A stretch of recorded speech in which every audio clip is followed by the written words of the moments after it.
Hello everyone, welcome to the latest episode of the Tea Break. I'm Varun and this is where we talk most things cricket. And today, of course, we're going to talk about the first day of the third test match between India and England. It was India's day through and through. England have a small chance with the final wicket of the day, but overall completely India's day. So let's start right from the beginning, which was the selection. There was a lot of talk across the board around, oh, England have a chance, they're going to do well, and I agreed with that because pink ball is X factor, and England do have a chance in that. And when they didn't pick an extra spinner on this wicket, again there was a lot of chatter on social media that they did the wrong thing. That's still continuing, but I don't think that is the case. I think England picked who they rate is their best bowling attack to take 20 wickets, irrespective of the surface, and I think that's quite respectable because that's how it should be. They don't rate Dom best to pick up a lot of wickets, and they think he's going to concede a lot of runs, which is why they went with their current squad or their current 11, and I think that's quite creditable. With India, I think a little bit of a defensive move. Kuldeep would have been effective. They didn't need him today, but I think they just thought, okay, if there is a top order collapse with this pink ball, we need a bit of batting down the line, and that's why they picked Washington. Didn't have much to do today, but I think that was the reasoning for it. A little bit defensive, but who cares when you get the opposing side all out for 112, and that's what happened today. A big collapse from 74 for 3 to 112 all out for England. Not great batting, I must say. The pitch was turning, but nowhere close to the turn we saw in Chennai. The batsmen just got out to straight balls. Oh, the only attacking intent showed was by Crawley, who played extremely well. At one point, it seemed like he would do the Rohit Sharma role and just smack the ball around, get 100 or something, and but didn't work out that way. Axar Patel, who was the man of the moment, the star of the day, got him out.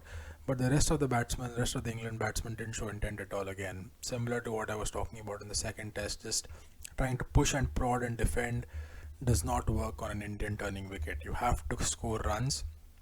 There will be wickets along the way, but you have to score a lot more runs than what they did. But let's give credit where it's due to Akshar Patel, or Bapu as Rishabh Pant calls him. Great bowling, extremely accurate, and a future Jadeja in the making if he gets his batting right, for sure. He's more lethal than Jadeja, I think, because he's much taller than him, so the ball comes in from a higher angle, grips and turns quickly, similar to Jadeja. Bowls above 90 kilometers an hour, and on Indian spinning gripping wickets, he's lethal, and you could see that clearly today. What happened when India came out to bat?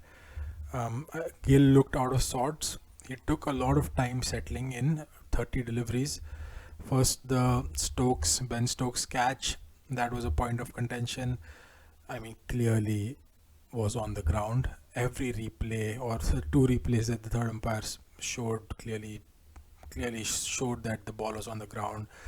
But as a fielder, many times I've seen it over the years in many games that the fielders claim the catch because they genuinely think they caught it, and that's in the moment that you realize that you think you caught it, but then you realize, okay, it's actually been grass. So I don't think the English will have too many complaints there.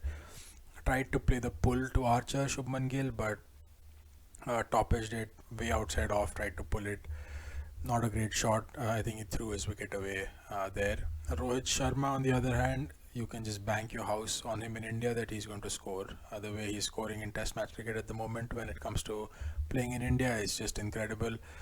He was going along at his merry way. Didn't look too much in trouble at all, to be honest. I think he's going to continue tomorrow unless he gets Jaffer. He's going to get 100 tomorrow. The Pujara wicket, I think, make that a collector's item. You're not going to see too many ducks from Pujara at all, especially ducks in such such few balls. I think he bats long and long and long. Today he couldn't, so this was a collector's item. And then the partnership between Kohli and Rohit sort of took the game away from England. I think they are already way behind in this game, but that partnership, I think, just took it further away from them.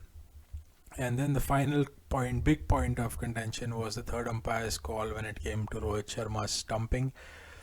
I am completely amazed by how everyone is saying that the third umpire needs to take more time. I think if you take a step back, take a deep breath, and think about what this objection is, I think it's completely wrong. When the third umpire in this case said out immediately after looking at one frame, even I thought, oh man, this is too soon. He should have taken more time. But the the sort of the thing that is required in today's cricket is quick decisions and the right decisions. So unless the decision is wrong, then the point is valid, then the umpire needs to be questioned. But if the decision is right and the time taken is less, he actually needs to be praised for it. I don't see what the point is of showing replays again and again and again. It doesn't make any sense to me. I think when England take a step back and sort of not go into that victimized mentality which they seem to have right now, they'll realize that maybe it is the right call or the right decision that was made.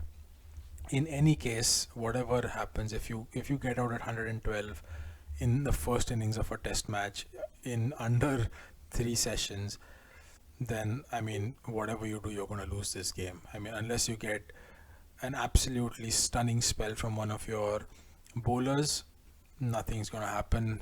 You are going to be behind in this game, and you will lose this game, and that's what's going to happen to England in this test match. If anyone thought that this ball would seam and swing around for the whole game, I don't know which world you were living in, because if you are playing in India, the ball will turn. That's obvious, and that's what happened in today's wicket. The wicket isn't breaking up as much as it was in Chennai, so that's a good thing for people who like good wickets. So I hope you're enjoying this one as well. What I would like to see from England though tomorrow is to keep the run rate super tight. I think they have the bowlers for that, which is why I said they picked a good side. By not picking Dom Best, they have their best bowlers in. So if they tie up the run rates, and even if India gets a lead of around, the best case scenario for England is if India gets a lead of around 80 and then get all out, I think they're still in with a shot.